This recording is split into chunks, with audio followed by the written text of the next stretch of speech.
Okay, back when this educational system worked, okay, which was a long time ago, the federal government didn't really have a say-so. First of all, the Department of Education, by the way, wasn't created until the late 1970s, I believe 77. What I do know and remember is that Jimmy Inflation Carter ended up writing that bill. Well, not writing the bill, he signed the bill. Now that shouldn't be any surprise that Jimmy Inflation Carter would be involved with something so stupid. Okay, but when our forefathers started this country, parents made these decisions. Localized towns made these decisions. And why does that make sense? Why did it work, and why does it make sense? Well, it worked because nobody cares about kids more than the parents. I understand there's some exceptions to that. You got some crackhead mom and dads that could really care less about their kids, but for the most part, statistically speaking, nobody cares about kids more than the parents do.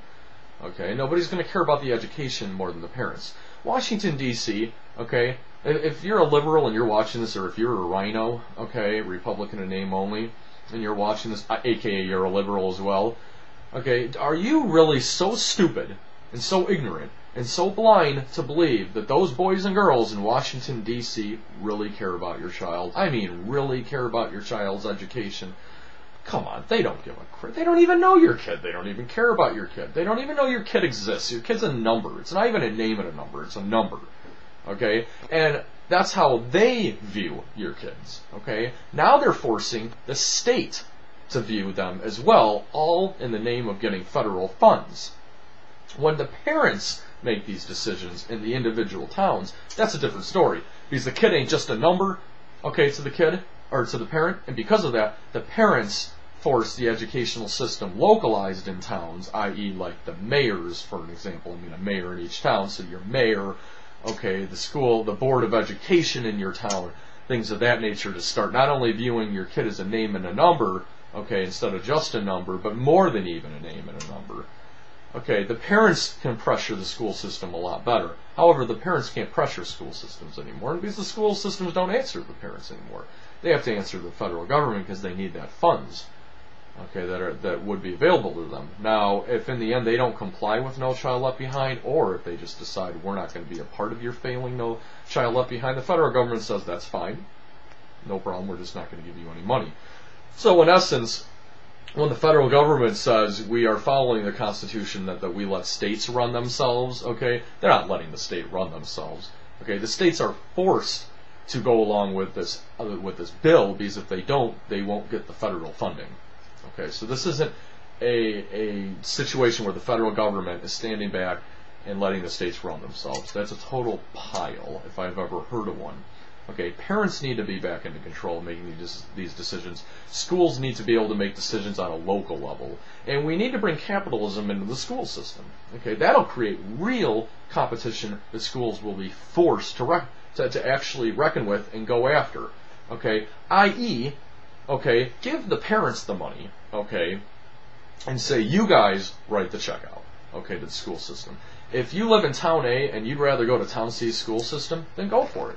Cool. We won't charge you any extra money. Instead, we'll just take that money that town, school A was going to get, and just give that to town school C instead. Okay? So it forces schools to do now what the parents want, because if they don't do what the parents want, the parents can move their kids somewhere else. They can't do that now unless they can afford private school. Okay, right now it is, you live in Town A, you got to go to school system Town A, or just ship your kid to private school. Okay, have fun paying for that, by the way. Okay, not anymore. Okay, under this kind of ideal situation, one that nobody in Washington, well, some conservatives advocate this, but certainly no liberals do, and that's simple. It's that who cares where the money's going to? Okay, let's just send it to whatever school the parents want it to go to. So if school A, okay, if everybody decides to leave school A is out of business. Now that forces school A to pay attention to what the parents actually want, because they can go out of business. Right now, they can't do that, because they need to pay attention to what Washington, D.C. wants, so they can go ahead and get their federal funds. So it'll bring it back to the localized community where the school system actually worked when our forefathers were around. Teachers, B. Okay, they are swallowing up the money like no other. Our healthcare is so expensive because our country's so freaking overweight. Okay, and until a healthcare bill actually, looks into that, area, okay, healthcare is never going to get any cheaper. It's that simple. Okay? Educational system's the same way. Teachers suck down this money like no other. Let me tell you something. You people watching right now, what do you do for a living, huh? Do you work in retail? Are you a salesman, a saleswoman? Are you a painter? Are you Joe the plumber? Are you a garbage man, a garbage woman? Do you mow lawns for a living? Whatever your job is. Okay? Do you get summer off? No. Do you get 2 weeks of winter break off? No. Do you get spring break off? What the hell is spring break? Do you get a fall break off? What the hell is a fall break? Okay? Do you get tenure? Okay, at your job? If you just stayed at your job at Walmart for 10 years, do you get tenure?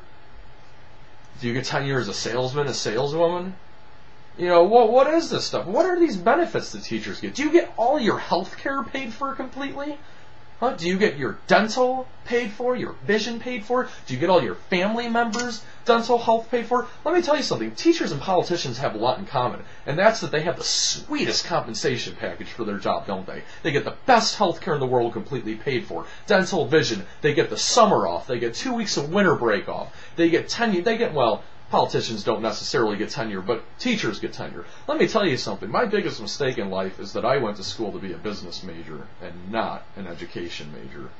Because teachers are the luckiest SOBs on the planet. They've got everything made. Everything is handed to them. They work for 8 months out of the 12, but they get paid a year's worth of salary for it. Okay, I love when teachers say I make $35,000 a year. If I make $35,000 a year, that means I work for 11 months out of the 12. Okay, probably even more than that, and I make 35. Teachers mean, well, I worked for 8 months out of the 12 and then sat and drank margaritas on the beach over the summer. And I ended up getting $35,000. I love when teachers quote what they make per year. You don't make that in 12 months. You make that in 8 months. If you decide to be lazy and drink margaritas during the summer all day, then fine, that's what you make in a year, but that's your choice, okay? But everybody that's watching this, I bet, you don't have that same choice, do you? You got to pay for half of your health care, which, by the way, that cost is going up, isn't it? You probably don't even get dental and vision paid for, and if you do, you got to pay for some of that as well. You certainly don't know what tenure is. What the hell is tenure? You mean if I was a salesman for 10 years for job A, that means that I just get money, just handed to me every single year constantly? There's going to be rules and regulations over if I can get fired or not. I mean, and what's up with the teacher pension as well? I mean, these things are insane. Teachers are handed everything on a silver platter. And you know what? The first people to complain about their benefits are always the teachers. Okay? Some towns want their teachers to start pitching in for health care because everybody else in the country is doing it. Teachers are like, oh no, we can't do that. How could you want me to pay for some of my health care, my family's health care? That's unheard of. Teachers are not really, a lot of teachers, now again, I'm not making fun of all teachers. A lot of teachers, well, not a lot, but some teachers happen to agree with me on this. But I think that there's a big portion of teachers that don't know what it's like to be a typical American. A typical average Joe like you and me. They don't know. They don't know what that's like. They don't know what it's like to pay for health care. They don't know what it's like to work a summer, actually. Okay, they don't know what it's like to work more than 8 months a year.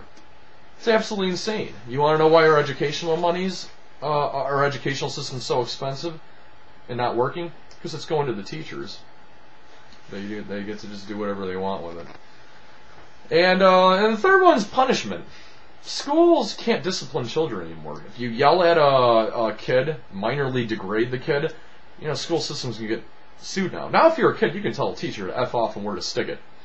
You might get a day suspension, that's it. You can't do anything else, especially if they're black or gay, or Hispanic or some kind of minority, because then they can call racism or say that you hate gays. That teacher hated gays, that's why they wanted to suspend me for a day. It had nothing to do with the fact that I told the teacher to F off. So again, kids can do anything what they want to teachers nowadays. Teachers aren't allowed to discipline their children. Screw that. Let's bring some little corporal punishment back. I'm not saying that we need to beat the kids, okay, but let's teach these kids you can't F with the teachers anymore. Okay, so teachers, I'm sticking up for you. Okay, I'm going to slash your pay so then you know what it's like to be an actual working American for the first time in your life. But at the same time, I'm going to give you a little power over those kids now. Okay, those are the problems in our educational system. And if those three problems are not fixed, our educational system will always be lower than the rest of the world's. It's that simple. And Obama doesn't seem to understand that. He thinks if we just spend more money and put the federal government in charge of things more, then it'll fix everything. History shows us that just isn't the case. So that'll conclude this episode. Again, www.adamgibbonsworld.com if you want more info about me or my